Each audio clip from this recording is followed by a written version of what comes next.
So welcome to our part 2 in our NC Trees and Storms webinar series.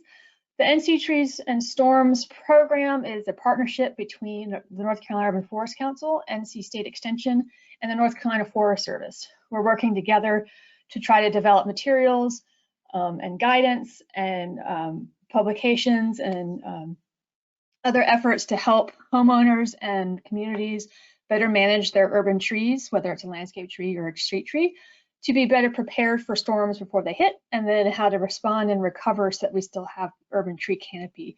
As we see our increased number of storms each year, and the intensity of those storms seem to be on the rise these years. So this is our effort to try to work together to create some knowledge and awareness out there on how you can better manage your trees in your urban landscape.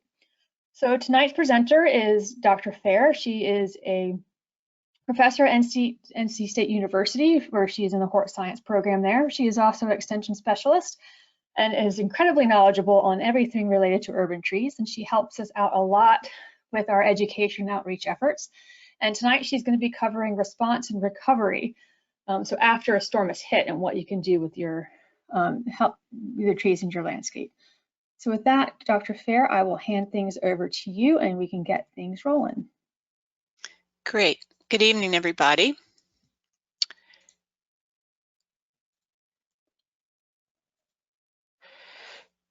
So welcome, and hopefully some of you may have been at the previous session, which was last week, I guess. Time has been flying by this spring.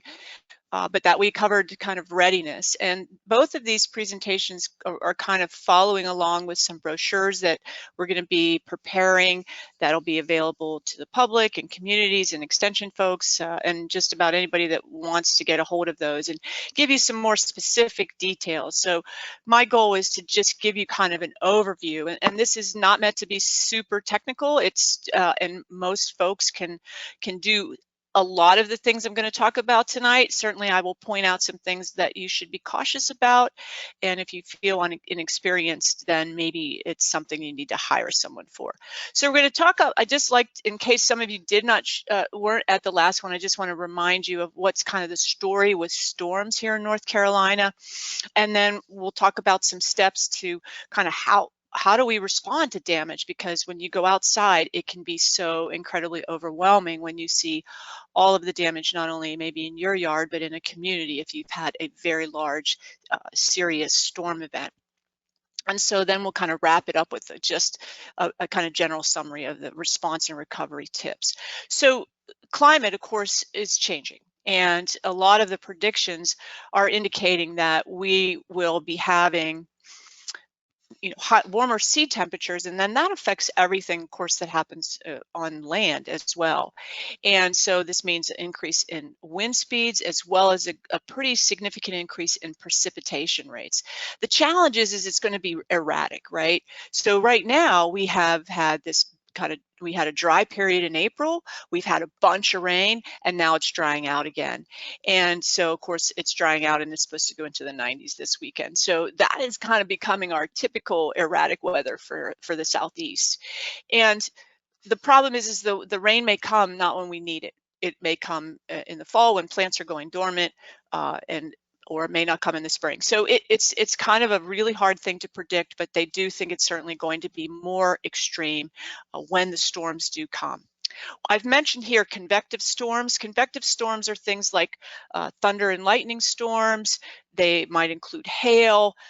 Certainly microbursts might be included in those, as well as tornadoes. So we have the opportunity to get all of those things. So we have to be kind of prepared for what happens. Now, keep in mind, of course, last time we talked about being ready and getting our trees ready and understanding that we can do a lot of really wonderful things. We can manage our trees, we can pick the right ones, we can put them in the right place, and we can still have a tree lost or damaged in a storm, because not every tree can handle every single storm. So just keep that in mind.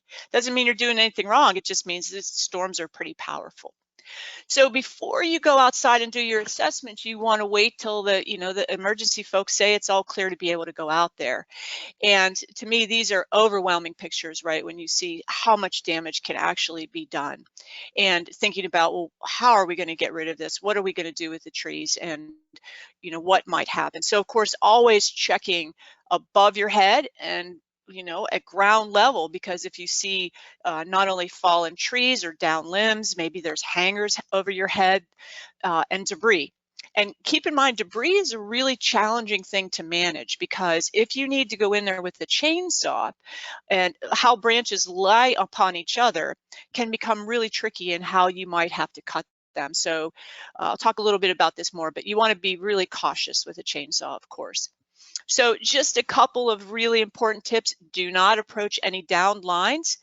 Just because it doesn't seem like it might be an electric line can still be in contact with cable lines as well. So we want to know that any of those could actually be energized at any time. And so obviously, if you see down lines in your neighborhood, you want to make sure that you contact the local utility company. So don't do tree work above your head on a ladder. Using ladders, that doesn't mean that professionals don't sometimes use them, but most professionals use bucket trucks or lifts, or they climb trees, and they climb trees with ropes, not typically with ladders. So ladders can be quite precarious. I have to tell you guys, I've found this out myself and made some mistakes in my lifetime using ladders incorrectly. So I love this picture. This dude is truly just, working with the devil here, right? He's got his little skid steer down here. He's got a pretty long extension ladder up into the tree, and then he's got another one reaching up from there. And I'm guessing he's cutting the top of this off. And that just worries me in so many ways, because who knows where the top of that's going to go. So the fact that this guy may not have died is pretty lucky, because this is insanity. Obviously, this is pretty extreme, but keep in mind, ladders can be quite unstable. If you're trying to reach for something and you're only doing it with one arm, one hand, it's not recommended when you're using a chainsaw particularly. So only do so if you feel really comfortable. I love this picture. This just cracks me up. And the thing is these things happen, right? We hear about them. And in our conference in the fall, we're going to have a guest speaker named John Ball, he's a really great guy to speak on safety issues. And I've seen some of his presentations in the past, and they're not pretty, because the work that we do in the landscape and in arboriculture is actually very dangerous work. Oftentimes we around machinery and things that are somewhat unpredictable. And when you think about how fast that chain spins, 88 feet per second, that's less than a blink of an eye that something bad can happen. And so always keep that in mind. So if you have to get into a tree or do anything over your head, you might really want to consider contacting a professional to come in and at least give you an assessment and tell you what you need to do. There is a science and an art to pruning, as well as to removing trees, to dropping trees. And a lot of times you have things underneath those trees, so you don't want to drop branches on top of your nice plants or your shed or whatever, right? So having people that know how to rope those branches down and keep things safe underneath is super important. If you want to learn about chainsaw safety, there are tons of videos out there on how to operate a chainsaw safely. So always keep that in mind. You want to be using the correct chainsaw for the job. You want to have the right PPE. I hope you guys are thinking, what does PPE stand for? It stands for personal protection equipment. This guy has a fanny pack. Does not qualify as personal protective equipment. He has no boots, he has no safety glasses, he probably has no earplugs in. And with these, you don't necessarily have to wear gloves when you use a chainsaw, but you certainly should have long pants on and not in bare feet. So the main hazards that can happen with a chainsaw is kickback. That is one of the most common, especially if you are working with a pile of debris in your yard and you don't know where the tip of that saw is. That saw can come in contact with another branch, not necessarily the one you're cutting, hit that branch and come straight back at your head. So that can lead to obviously a serious injury or death, actually. So hearing loss, again, that's why they recommend hearing protection. Vibration syndrome, it's also I've heard sometimes it's a white knuckle effect because you're squeezing that handle so tight that you can get this white knuckle syndrome as well as this vibration thing. So most chainsaws now have an anti-vibration piece of equipment on there to help minimize that kind of injury. And then of course carbon monoxide. So now that we've talked about the hard stuff and you're good with your chainsaw, or you're good with your hand saws or pole pruners or whatever, now you want to go outside and assess the damage. And this is where, if you hired a certified arborist before who's been maintaining your property, they're going to be only a phone call away afterwards. And if you have that person that you've worked with, you're going to be more likely to get them to come out now that the storm has hit than if you didn't have them. They're going to come to your house sooner than they come to a new client or so. So it's great to have them under contract essentially, or have their contact information right handy. So having them come out and help you decide can be really important, because as I said, it does get to be overwhelming. And I'll show you some pictures. This is certainly this branch here that's broken off. It was a pretty significant main portion of that tree, and it broke off and now it's stuck up there. How do you get that out of there? And that happens really commonly. And so we want to make sure that we're being super sensitive, because that is not an easy thing to dislodge, right? Because branches hold together really well. Did somebody have something? I think I heard a voice. Everything okay, Leslie? Yep, you're good. Okay, cool. So, something like this branch in the upper right, this is not terribly significant. This is something that actually could be fixed, right? We're going to take the weight of this branch off, and then we're going to come back and we're going to make a proper cut back here. Cracks we'll talk about more in a second. So what makes a tree hazardous? We kind of have to step back and think about that, right? So there's a lot of risk assessment. There are people that get qualified in our industry to do risk assessment, and it's not a certification, it's actually a qualification. So you have to take a test, and you have to kind of keep up on new information, and then you have to go back in a few years and take the test again as new information is discovered and so forth, and just keep yourself up to date. So the key here though is there's risk in everything. So obviously having a tree in your yard may mean there is some sort of risk. And in most cases, the things that you need, two things. You need a target, which means someone or something that the tree can fall on, either the tree or a portion of that tree. And you have to have a defect in the tree itself or in the branch. So most likely, if you are a homeowner and you have trees in your yard, you have a target, right? Your car, your house, yourself, and so forth. So maintaining those trees is managing risk. And there's a lot of information out there on risk assessment I'm not going to go into, but certainly keeping that in mind, that we are taking a risk. So how do we minimize that, right? That's what we do when we're getting ready for the storm, right? So one of the first things you're going to look at is the overall tree health. And you can see this is a little red maple. Oftentimes when you see a tree beginning to have fall color really early in the summer, that's an indication that something is not quite right. It might be a little bit off, and usually it's water related. That may mean too much water or not enough water. This tree on the right, you can see it's got the brown dieback in the top of the canopy, and this is actually a new construction within the past few years. And I mentioned that in the readiness talk I did last week. Construction can cause serious issues for the health of trees, and can also mean that tree can be more prone to failure in a storm because you've damaged the root system of that tree. So you can see that decline. This is a great picture though too, I love, because it shows you how long it might actually take for a tree to begin to die from that construction damage. So we want to be really cautious about how we operate around tree roots and such.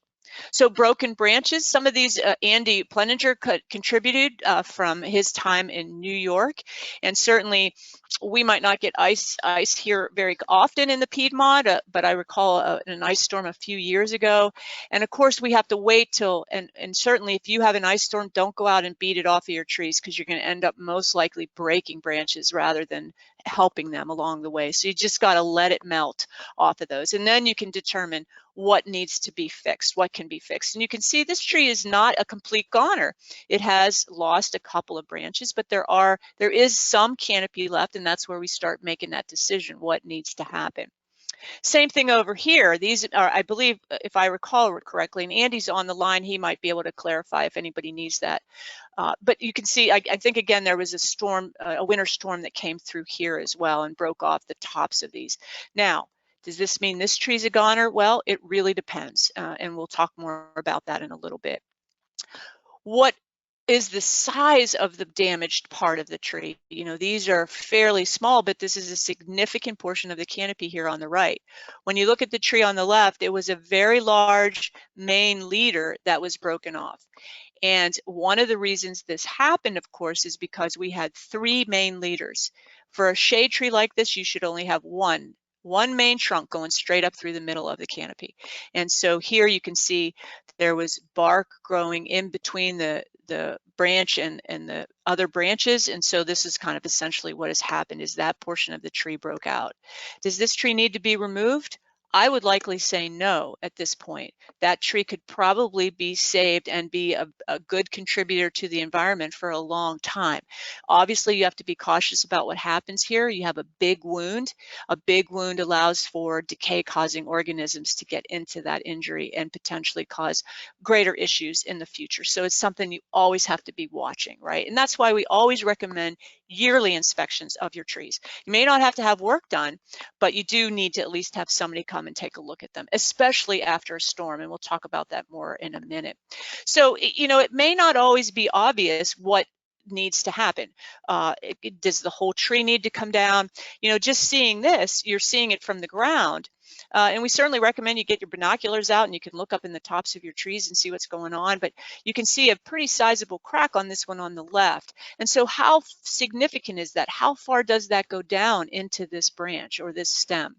So that's something that an arborist might have to get up into the tree to actually look at up close and determine, can we remove this? You know, obviously we're going to take the hanger out, but does this need to be removed to here or to back further? And how big a wound are we going to make, and how much of the canopy would be removing? The one on the right is fairly straightforward. You can remove this stub back to a lateral branch. So sometimes it's not horrific what you might have to do. Now, this tree, would this be a keeper? Well, it's not quite half the canopy. We're looking at trying to, anything that's over, you've lost 50% or more of a canopy, that means maybe we shouldn't be keeping that tree. But you also have to factor in where on the trunk did the canopy fall apart. And you can see here, this was a main stem. It's cracked way down and pulled way down into the trunk of the tree. But also what I want you to notice is this part here, where there was already another injury. And so there is decay down in through this area as well. So this makes this branch very unstable and unpredictable in when it might fail. So this is most likely, even though it's just one big branch, it's most likely a tree that needs to come down. So Leslie has got you some poll questions, and so I'm going to have her post question number 1 for you. All right, so you should all see the first question up here. Is why do you think a portion of this tree broke? I guess it's the tree that Barb was referring to. Tree on the left, yes. So you have options of, first, the tree was not properly trained when young. Second, it has multiple leaders, poor structure, or all of the above. So I'll give everybody a little bit of time to put in their response or thoughts to this, and we'll see what the responses are. We're getting some of the folks coming in.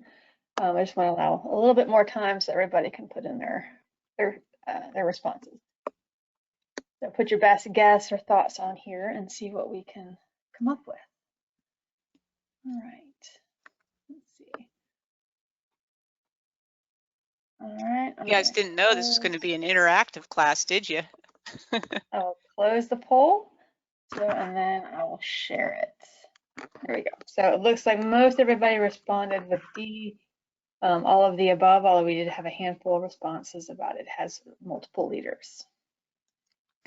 Right, that's one of those, this is why I don't often give my students multiple choice questions, because sometimes they can be tricky.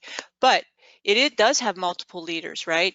It was not pruned when it was young, and it does not have good structure because of all of that. And so it probably didn't have good structure when it came from the nursery with these multiple leaders, and because this is a fairly young tree. So of course you're going to have something like this break off. And in my mind, we talk about young trees are much more tolerant of storm damage, and that's true for the most part. But when you have a young tree that has not been managed at all and has really poor structure, then you're going to end up with a tree that needs to be removed in this case, I believe. But because it's so young, why not put in a much better tree to start with, because you haven't lost that much yet at this point. So kind of keep that in mind. Just because it's young doesn't necessarily mean it may not have to be removed. That's why it's so great to have the advice of somebody that does this every day for a living and thinks about these questions and such. So again, how much of the canopy is lost? In this case, over 50% of the canopy was lost on this big tree. Now, this tree looks pretty good. It's lost some branches and some are broken, but for the most part, it's probably something that can be maintained. Even though this tree is young, as I said, it's lost about not quite 50%, but again, there's always more than one factor you need to think about when you're making that decision about what to do.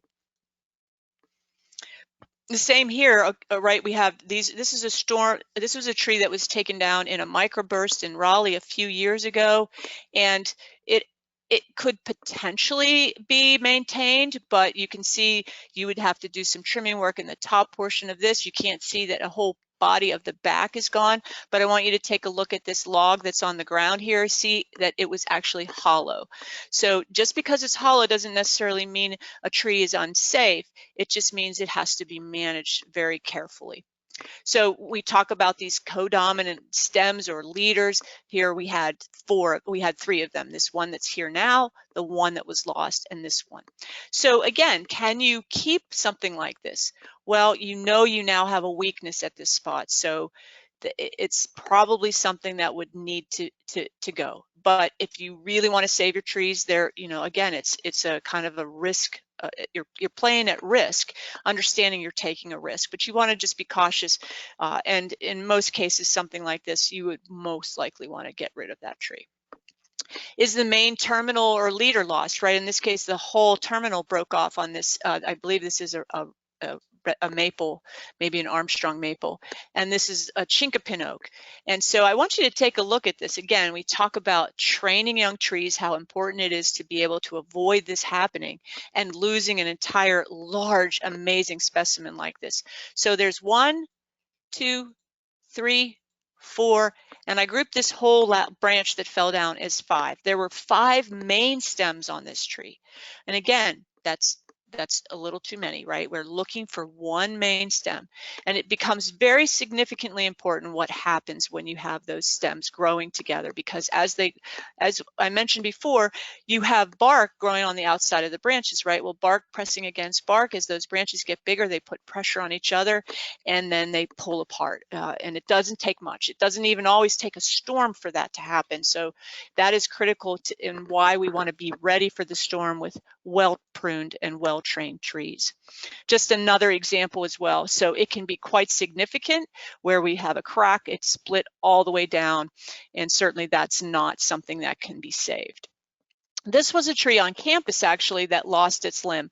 This could have been predicted because, again, see this dark area here, that is a bark inclusion. We call that bark growing between the trunk and the branch that was lost. And it was a pretty significantly sized diameter branch as well. And so campus, this is pretty close to a building.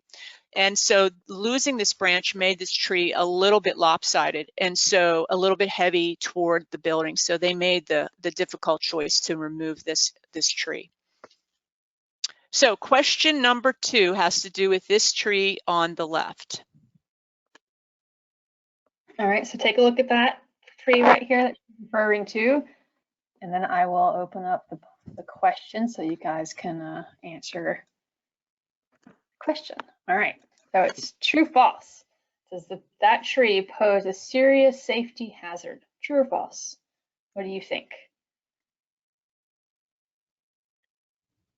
You have to pull from memory a little bit because the picture can't facing at the same time, just the way the system is set up. But I'll give everybody just a few more seconds to respond to this if you think it's a serious safety hazard. We got almost everybody responding, so I will go ahead and close it and share everybody's responses. So it's that tree there, and it was almost a 50-50 split with true or false, with more, with 57% of the attendees saying false. That you guys are right on. I love that. The 50-50 split is very indicative of what often happens out in the real world, where you might have a handful of arborists go out there and half might say, well, this tree should come down, and the other half might say it shouldn't. And there actually was when I was doing the research for this presentation, I saw a picture of an oak leaning over the street, and it was an historic tree, so you can imagine there was a lot of conversation about that. And so it was a city road, and so the city really wanted to do the right thing. They brought in an arborist, and that arborist said take it down. They brought in another arborist, and they said keep it. And so it's so kind of cool that you guys all kind of came up with this 50-50 shot. And remember what I said at the outset, there needs to be a target. And so also trees lean. And this tree's been leaning for a very long time. And the cool thing about how trees work is they build wood on either side of the lean in a different way. So it actually can strengthen the tree from that lean. So it's just cool how they lay the wood cells down and how it can actually make the tree stronger, especially if it's been working that way for many, many years, which is the case here. So it doesn't mean you can ignore it. You just have to watch to see, does this change? What happens back here? And so if you look at this picture here, you see how on this tree is leaning a little bit. You can't really see the root collar very well at the base of the tree and see how the soil is cracking and lifting here. That may mean you have an issue, that the tree is failing. And so in that case, a lean might be pretty significant, especially if it's happened right after a storm event. And you can see there's nothing really over on this side of this tree that if it were to fail, it's going to fall kind of into a natural area. So that may not, as long as there's no pathways or other things there, it would wreck the fence, but it may not be that significant. So you always got to take all those factors into place. So again, new cracks, is this something that you hadn't seen before? Is it wider or bigger than it used to be? Because then that might mean you might need to do something about it. Now, there are techniques that very skilled arborists can do called cabling and bracing. And a brace is essentially a giant kind of screw, I guess you could say, or a bolt that goes through the middle of the tree or wherever the crack is. It can go through there, and they kind of put washers on either side and nuts and hold that together, and then up in the canopy of the tree they place cables. So you've probably seen this, particularly on some historic trees. You might see it. I know something called I think it was the Y elm, it might be the Y oak, but it had hundreds of feet of cable in it because it was so historic they didn't want to lose that tree. So this is a last resort, and it's not an inexpensive process to have somebody get up in the tree. They have to know where to place the cables and how to install them properly so you don't damage the tree. And essentially you're trying to hold it together so it moves in the wind as one unit rather than each piece moving separately. So you can see where this is the same kind of thing. Is this a new crack? Because you can see that the branch was lost a while ago, but there's this crack here that's formed. So is that something new after a storm that happened? And so again, that might be a significant issue. And you may not know this, but this is actually an elm. You can kind of see the leaves up here. This is American elm. This is very typical of the shape of American elm. Elms have this very upright vase-shaped habit, and they can be very tricky to prune. And so having somebody that really knows what they're doing to prune those. And we're actually going to do this at our conference. If some of you guys want to come to the conference, it'd be a great thing to kind of see. We're going to have somebody do some elm pruning. So one of the things we have to ask ourselves after the storm, because this may factor in, is do we try to prune this and save this tree, or do we need to actually remove the trees? Is it suitable for the space? how close is it to the house? I am certainly not telling you not to plant trees near your house. Obviously, I want us to plant trees, but we have to know how big does that tree get in comparison and in scale to the house, and certainly where is it in proximity to the foundation and so forth. These are all important questions. I stole this picture offline. I don't know if any of you remember the movie Back to the Future. I guess this was the house that somebody was voyeurism in or something. I haven't seen that movie in a long time. So, but it's this famous house, I guess. Everybody goes and hangs out there. So, you know, this may be a serious issue, right? Having a tree this close to your house. I love trees, and I certainly would not want that tree next to my house like that. But here again, you know, here's a big tree. It's away from the house a little bit. It's been pruned properly. And again, having somebody maintain those landscape trees is really critical to making sure your house and your property is safe. So once you have that person come out there, you need to kind of develop priorities, right? Obviously, you're going to take care of the most important risk right away. If there is a tree down, we want to get that tree off the ground, cut up and gotten rid of. We want to, if there's anything hanging in the tree, obviously we want to make sure that comes out as well. And so if there's dead, broken, all those kind of things really have to happen. And so we're thinking about, all right, now we can say, all right, do we, as I said, young trees are typically resistant to damage, but that's not always the case. It depends on how well they've been maintained in their youth. And so we want to try to select wind-resistant species, right? So here's a tree. Would you say this has lost more than 50% of its canopy? I would say yes. Is it likely that this part is going to come back? Not likely. So you have dead branches up here. Most of these are actually dead. You have bark coming off of them, so you can tell that's not going to happen. And you can see where this is hanging out toward the street, falling off, potentially damaging that fence and some other potential property there. So we want to think about, is it moderate or minimal damage, and is this something that we need to take care of? So wind-resistant species, last week I talked about these as well, and certainly another thing you want to think about are decay-resistant species. They might not always be the same thing, so it's always a matter of kind of thinking overall the function of the trees in your landscape and picking the best for that site. This tree on the left is American holly. This is, of course, southern magnolia. This is Western arborvitae. We use that a lot here in the South now instead of the Eastern arborvitae. They get pretty big and they're really beautiful trees. Cyananthus, this is a fringe tree, the native fringe tree. It tends to be more of a shrub than a tree, so just keep that in mind. It doesn't get very big either, so that's another bonus. Sugar maple, great tree, beautiful, obviously beautiful fall color. So question number 3, and before Leslie puts this up, take a good look at this picture on the left of this canopy. And the question being, how long do you wait? Okay, think about what I might be getting at there. So take a good look here and go ahead and post the question, Leslie.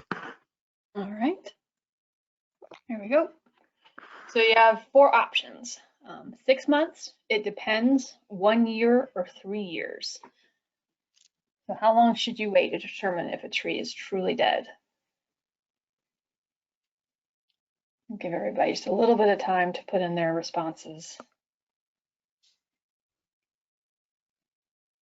Seeing a lot of folks come in here. All right. This is taking us back to our high school SAT days. There you go. So, all right, I think I've got most everybody responding, so go ahead and close it. And then I will share the results. All right, so it looks like most everybody said B, it depends, although we did have a handful of people that said 1 year and a few that said 6 months. Right, so you guys that said 1 year or 6 months, you could be right. But actually the correct answer is it depends. And if you know anybody in extension, That is often our answer to questions. And so if somebody asks you something you don't know, maybe the complete answer, you just say, it depends. But really, and so I ask this of my students a lot, and what does it depend on? You can't just tell me it depends. You have to tell me what it depends on. And of course, if you're thinking about what we've been talking about all along, how healthy was the tree before the storm came along? Trees can be completely defoliated and still come back. And I'll show you a picture of that in a little bit. So just kind of keeping that in mind. Now, some species not necessarily. That's why species is so important. So the overall age of the tree, which might also reflect how healthy it might be, how much energy it still has. But trees hold this amazing amount of energy in that wood. And so all of that stored sugar and starch can be reallocated to grow new leaves. Now that takes energy from the bank, so to speak, so you kind of lost some of your deposit, but it can mean the long-term survival of the tree. Now, with some trees, if they are completely defoliated, and I hate telling people this because they always want me to tell them, they have me come out and their tree is completely brown, has all brown leaves, and they want me to, and it's like the beginning of spring maybe, and they want me to tell them it will come back, and usually it will not come back. So I hate telling folks that, but so if you have a storm, in this summer or fall, and a tree is completely defoliated, wait till next year. As long as it's not, take care of the hazards and any broken branches or issues like that, but wait and see what happens with that tree canopy, because that tree may actually respond okay to that damage. So pines are one of those very tricky ones. Pines are, of course, very sensitive to salt damage. So if it's a hurricane blowing, and we know how far those winds come in off of the shore. I mean, I see trees very, very far inland that are damaged by salt spray, and certainly anything that gets in the soil is going to impact those trees. So they may not like defoliate initially, but they are super sensitive to very high winds. So it can actually take them 6 months to even a couple of years to die. So you might see them slowly declining, where you get more and more dead needles and then dead branches. And so kind of keep that in mind with pines. So they are not very wind resistant. Now, it turns out they're very decay resistant in many cases, because remember, many pines and oaks have these tannins and all these kind of really interesting compounds, resins that help them resist insects and decay organisms. So, of course, as I mentioned earlier, don't plant large trees large maturing trees very close to the house, or certainly near utility lines, because the unpredictable nature of what might happen in a storm. So certainly the energy companies are always asking us to make sure we're planting trees that do not grow up into the utility lines, so we don't have to prune them. This tree was far enough away, but there were certainly issues in this landscape. As you can see, this tree had other issues that caused it to fall over. So it is usually a suite of problems. It's not usually just one thing that causes a tree to fail during a storm. I mentioned a little bit about this the last time, but root issues are super important, and you have to understand that a saturated soil cannot really produce enough friction to hold the root system together, to hold it in place. And so it doesn't take much of a wind after a soil has been saturated for a long period of time for it to fail. And you can see here where the soil structure fractured, and there's a little puddle of water here, so you can imagine how wet this is at this stage.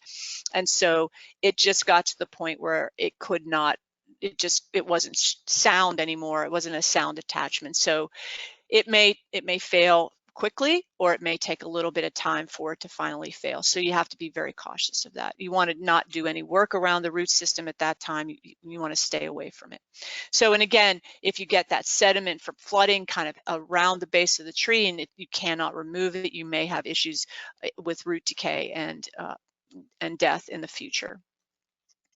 So step 3, of course, is remove the trees that can't be saved. That's pretty straightforward, right? But it's not always straightforward which trees. Now, obviously, this tree on the left has lost, about 98% of its canopy. So, and it's got it had a codominant leader, so it has a big defect right here. So of course that tree had to go. Plus it's certainly, we have to also think about the reasons that we're growing trees, right? We want them for not just their beauty, but for what they do for the environment, right? Stormwater mitigation and carbon sequestration and on and on and on.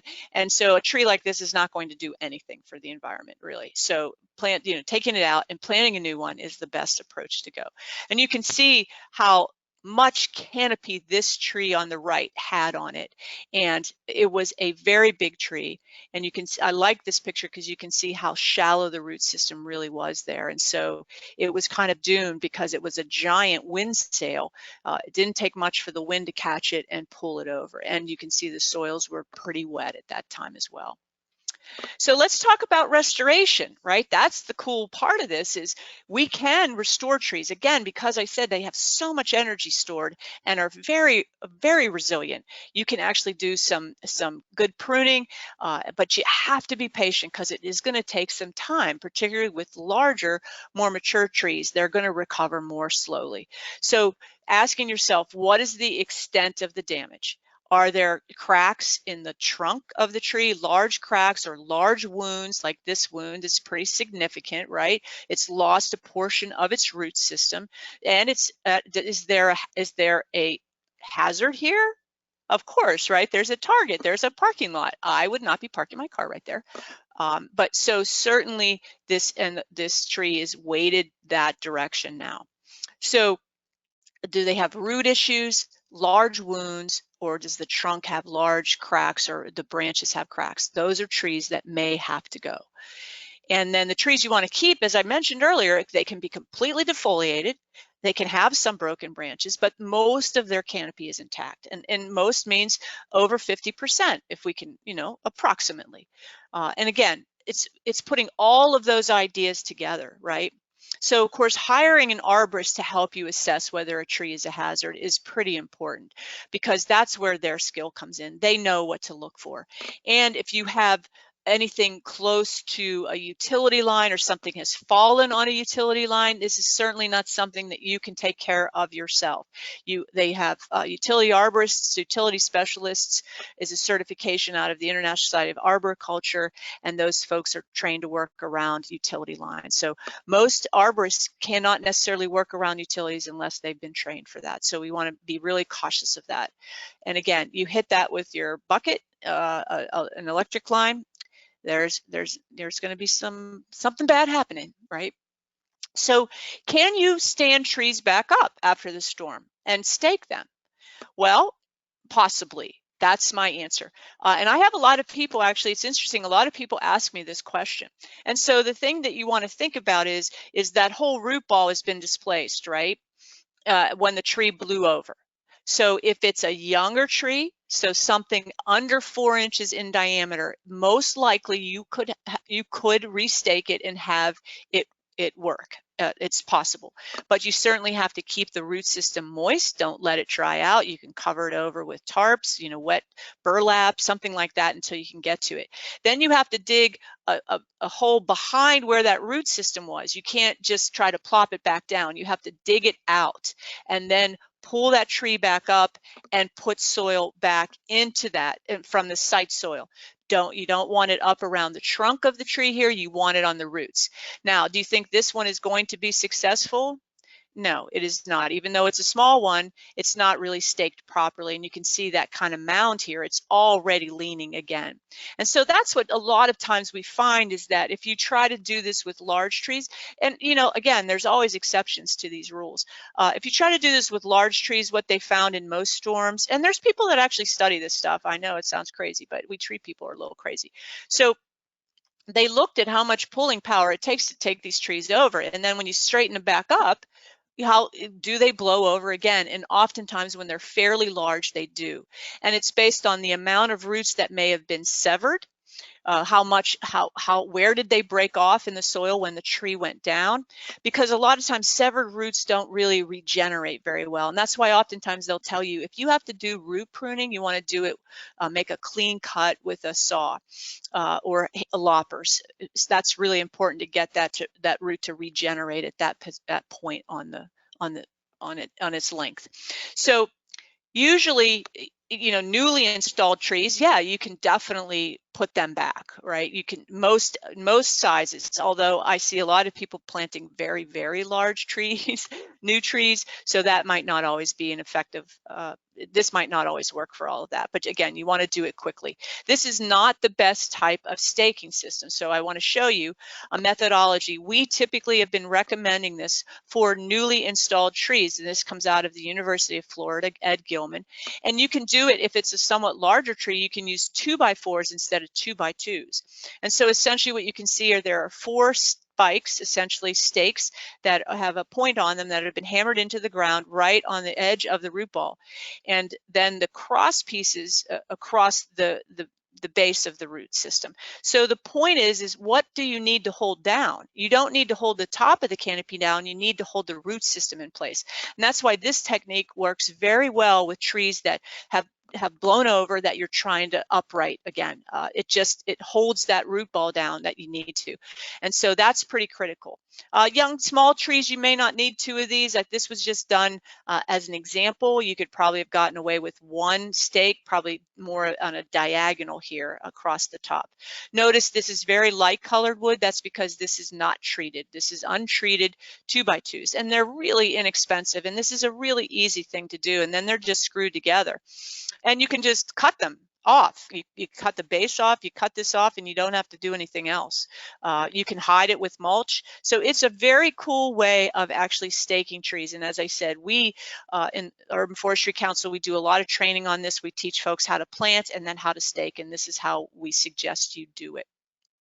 And you know, you don't have those guy wires everywhere for people to trip over. So when you're doing the excavation, again, as I said, it's not going to look exactly like this kind of planting, but you want to make sure you're getting things back at grade.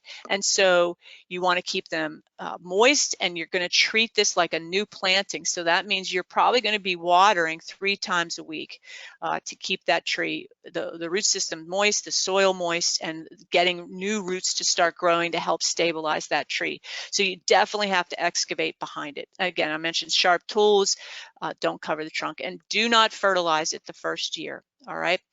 Fertilization, a lot of people use as a means to fix something that's wrong with the tree. That's not how fertilization works. So we recommend fertilizing when you have a deficiency in the plant, and then doing the proper staking.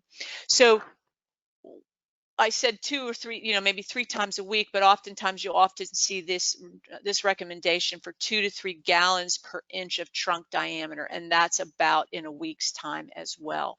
Apply it directly to the root system, and if it gets dry, you're going to have to water, okay? And obviously it has to do with how much, what's the weather's like, how dry it is and such. So this is a picture of pines, and this is salt damage. Obviously this is from winds. But you know, it gets into that soil system, and you may not know what's happening until the tree starts to lose needles. They go brown like this, maybe not as completely brown, so it may just be a little bit here, and the rest of the tree is green, and then it continues and continues, and that may mean there is salt in the system. And so a lot of times after you've had a hurricane, if you live near the coast, you may want to consider flushing any root systems out of fairly young trees, or even medium-aged trees, to flush that salt out. That may be an important thing to do. So how do we clean tree canopies, right? That's a weird thing to say, but cleaning is essentially, you know, why do we do it? We're trying to remove the potential hazards. We're trying to clean up dead and broken branches. That makes perfectly good sense, right? And we're trying to make these cuts clean, because a clean cut, if you have to make a clean cut in the middle of the branch, is going to allow for sprouting. And I'll talk to you about that in just a second. But so if you're going to do any kind of pruning, don't worry about trying to make it a perfect shape now. It's going to take some time to get that shape back, so keep that in mind. So there are primarily 2 types of cuts that you would use, and this is true for any kind of pruning, but this becomes more important when you're doing storm damage recovery, okay? This is what we call a removal cut. That means this entire branch comes off. This is a technique, it's called the 3 cut methods. That's because you make an undercut so the bark doesn't rip. This takes the weight off, and the 3rd cut is at the collar. So that's a removal cut. And if a branch is seriously damaged, you may have to do that. You may want an alternative, and I'll explain that in just a second. But a reduction cut means you're shortening it. And this is a much better option than topping trees, okay, if you have to shorten something. So you're taking it back to a lateral branch that it's about 2/3 to a half the size of the one third to 1/2 the size of the one you're removing, so it can take over food production for what's being lost.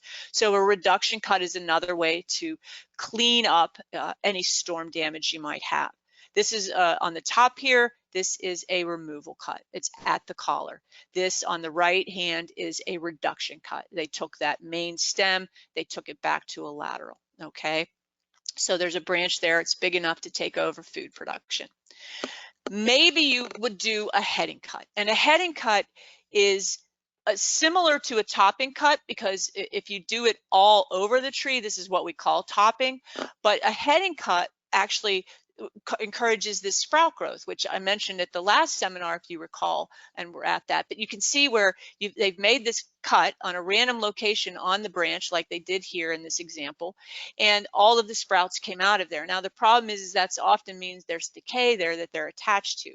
But this is an alternative rather than removing a really large limb. So even though a removal cut may be a better cut overall, this might allow you to get the tree to regrow in some spots. Remember, this is about restoration. And again, it takes time to build a good structure back in that plant. So it is substandard wound closure. That wound is not going to close because there's really not the chemistry there to allow that to happen. So this is why you have to be patient. This tree is actually recovering. This is a picture that Andy shared with us. How cool is that? It looks terrible? Yeah, but you can see where it's starting to regrow. Is this something that you want? Now, they haven't cleaned up the branches all yet. They haven't made clean cuts, and that's really an important thing to do. Would this be a salvageable tree? Maybe, maybe not. But I wanted you to see that they can sprout back fairly quickly. So remember, defoliated trees may not be dead. You got to wait until a little while to see what happens. But if all the needles are dead, it's likely it's dead. So what affects a course recovery? Well, again, age, size, species, how damaged it is, how healthy it was, all of those things are important. So when you decide to make these hard decisions and you make one of these topping cuts or heading back cuts, again, they're not topping per se, because you're only doing it on the damaged branches. All right, I hope everybody gets that. So obviously you're going to remove any dead. The next time you come back, like say you're a year out, right? You've had your storm, you're a year out now, and now you got to have somebody help you manage your trees. Their first cut, back when the storm happened might have been this one here, and so you let all these sprouts grow. Okay, notice that some of these sprouts have little lateral branches too, which is awesome. Those are the ones you really want to keep, because that's going to help them grow stronger and help produce more energy back into the main stem. So you can see the following year you cut out some of those sprouts. You're selecting the best and strongest attached, right? And so then you get to a tree branch that looks kind of like this. So that's what you're doing. And ideally, I mean, this is not finished yet. It would take another year or so to come back in and cut a few more of these out, because you're looking to space them about 12 inches apart, and that might be kind of tricky. So some you can also do the reduction cut, as we mentioned. And what a reduction cut does is, because these are so vigorous, it slows that growth down. They don't grow as fast if you cut like the terminal a bud off of one of these. It slows that branch down so it won't be so vigorous.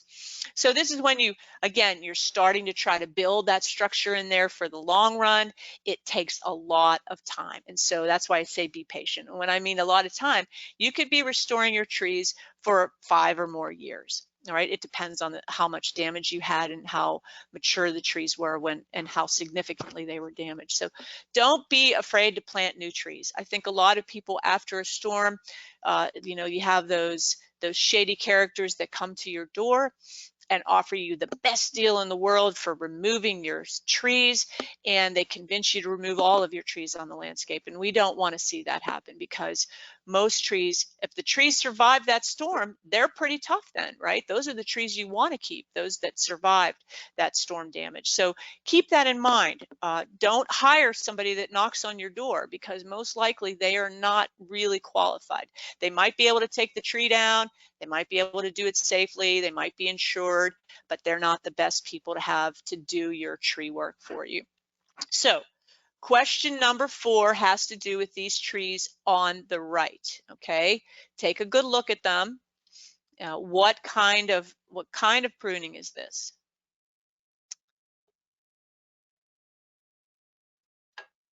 All right, you should all be seeing the question pop up on your screen. So just take a few seconds and put in your response. So you can have the option of a reduction cut, a heading cut, removal cut, or a thinning cut. So what kind of pruning does that picture represent, based off of what Dr. Fair had referenced previously? We got everybody responding pretty quickly to this, which is great. So let's see, just give everybody just a couple more seconds to put their response in, and then we will share the results. All right, looks like the winner is heading cut. We had 94% of the respondents say heading. Did have a couple of folks said reduction and a couple said thinning, but most everybody responded with heading cut. So that means I did not do a very good job of teaching you guys. Each of these individual cuts is a heading cut, but this is really what we call topping. That's because every single one of these branches was headed back, all right? So technically, yes, you're right. Each of these cuts is a heading cut. That's what a topping cut is. But because they've done it to every single stem and every branch, and doing it for why are they doing it here? They're doing it because they planted a tree that gets too large under the utility lines. So this was a bad choice for this site to begin with, right? Don't plant trees in the wrong places, and that's a bad place to put it. So while it is a heading cut, understand that we call this technique topping, and it is unacceptable pruning. You see it done a lot, of course, to crepe myrtles. Now, they're smaller trees, so the damage may not seem as significant, but it certainly affects flowering and so forth. So again, yes, we're going to have street trees, but you can see there's a utility line running right through the middle of this tree. And so they've had to do some major pruning to allow clearance for the utility lines. So I hope everybody understands that. And if you don't, please ask a question, or you can send me an email. But this is topping. We are not cool with topping.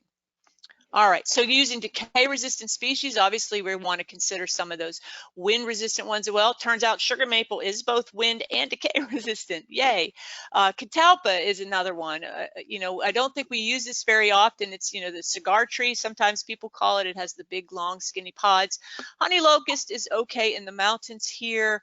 Certainly some ash, crepe myrtle, I have to throw that in there. Some oaks, not water oak. Do not plant water oak. It is not decay-resistant. European linden, that's what this is, and some elms. Remember, I mentioned some elms, though, have a very challenging form, so we have to be pruning those. They grow quick, too, so prune them from the time they're pretty small and young. So wrapping it up here, it's kind of these are the basic response tips, right? Contact a power company if there's trees down near your power line. Look up. When you go outside, make sure that you don't have anything hanging. If you do, those are things that need to be addressed right away. Okay, you have to first determine if the tree is yours or the city's. So if you have a tree that's in the tree lawn, which is that area between the curb and the sidewalk, typically that is owned by the city. That is their right of way. They likely planted it there, or if you planted it there, they don't care. They're going to still manage it oftentimes. So it may not be your tree. So you have to make sure you know whose tree it is before you do any work with that, because a city can come back, and I know this has happened many times, that they'll charge you a fee for a fine if you've trimmed trees in their public right of way that they planted. So obviously We want to, if you have trees that you want to upright later, you want to just protect those roots right away. You know, get some kind of burlap, wet burlap on there, something to help minimize water loss. And again, only if these are trees you hope to upright in the next few days. You do not want to wait too long to do that, because it will make it a lot harder for that tree to get established. Obviously, prioritizing what needs to happen first. You know, what's the most dangerous issue in your yard? That's what you take care of first. And then you start working on the restoration process. And really, to do that with really large maturing trees, you do need an arborist, and particularly a certified arborist, to come out and help you. They can help you do all of it, right? Replanting and staking properly. And of course, having them do any big tree work where you're high in the tree, you've got big hangers, big bug branches. I like that. Sorry about that. That's supposed to say big branches. And certainly if you have big fallen trees. I will tell you this quick story. We had a storm here in my neighborhood, and a large tree came down a street over from me. And so I walked over to see it and take some pictures. It turns out it was right next to the driveway. And so there was a root driveway conflict, and that's what ended up leading to this very large tree failing and falling over. And there was a young man, I'm guessing he lived in the house. He and his friend were out there working on the tree. And I watched with shock and awe, as you might say, as he was kind of sitting on the tree, riding it sort of like a bronco. And he had a rope kind of wrapped around himself and the tree. So he had his legs kind of strapped to the tree, and he was using a chainsaw, reaching out with one hand.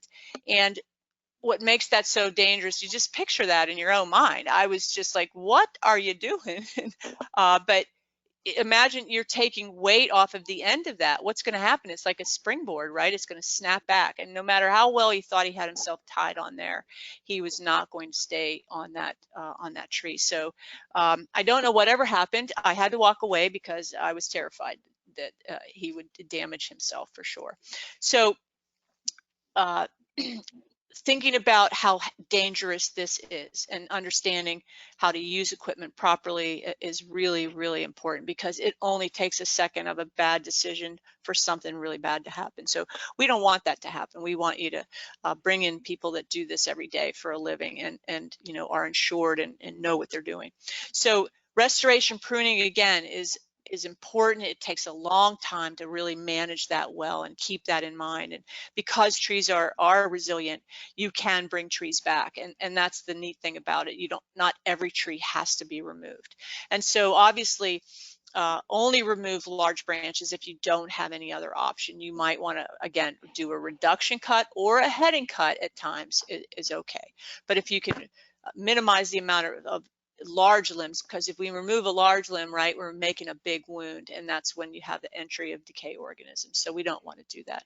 So of course I want to thank my partners, Andy Pleninger and Leslie Moorman.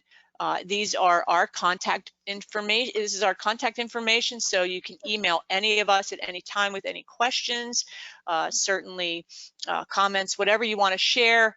I've had a few pictures sent to me from the last one, so certainly if you have something happening in your yard, you want one of us to take a look at it, we can give you some quick thoughts, but you know, without coming to see them, you might want to hire an arborist. So thank you guys for your attention. I appreciate you coming tonight. I hope you got something out of it, and if you have any questions right now, I guess we have a minute or two. Sure, thank you, Barb. Very informative.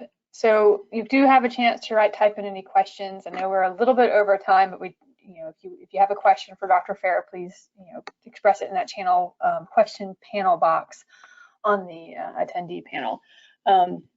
As I said earlier, this webinar has been recorded, and the one from last week is also recorded, and I can make sure to share that link with you. That video is actually available on our YouTube channel. So if you look up the NC Urban Forest Council on YouTube, you should be able to find all of our past webinars that we have available on there. And Dr. Fair's one about getting ready for storms on there from last week.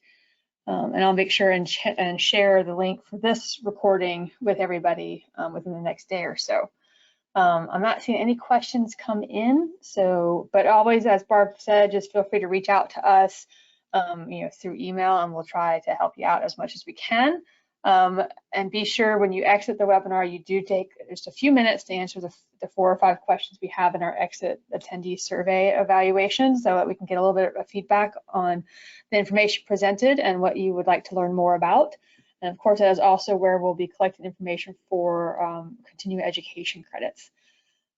So with that, I don't see any questions, everybody. Thank you for joining us tonight.